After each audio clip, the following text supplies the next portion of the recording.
C'est vrai, tout le monde ici a l'air ordinaire, mais nous sommes un peuple de nanas diffusants.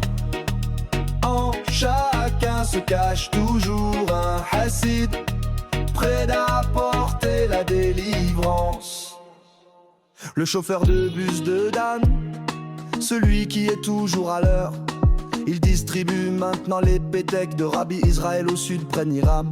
Et il y a un étudiant au Technion, au milieu de sa première licence. Il diffuse en réserve dans la brigade du Galil, déjà un mois à la frontière nord.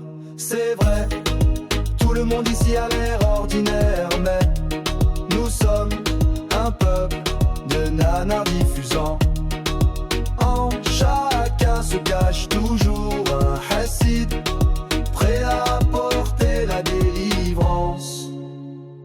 Il y a ici une mannequin paramédicale, il y a un électricien qui diffuse, il y a Yoni, un saxophoniste talentueux, qui est avant tout nana, Nahmam. Tous sont une armoire secrète ou une grande boîte équipée.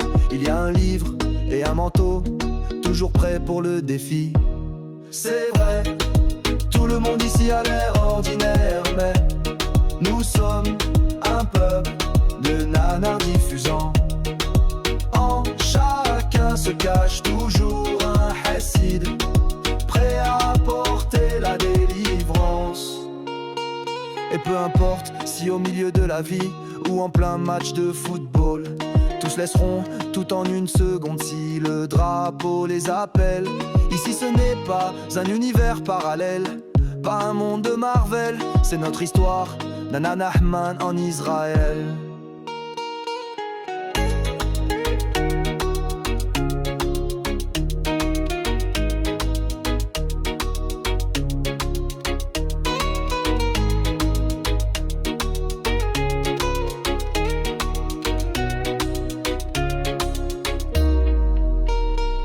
C'est vrai, tout le monde ici a l'air ordinaire, mais nous sommes un peuple de nanas diffusants.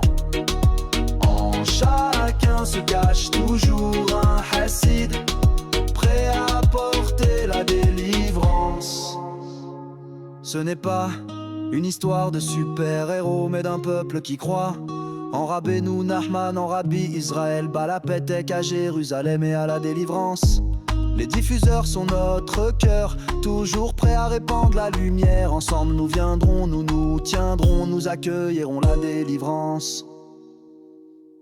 C'est vrai, tout le monde ici a l'air ordinaire, mais nous sommes un peuple de nanas diffusants. En chacun se cache toujours un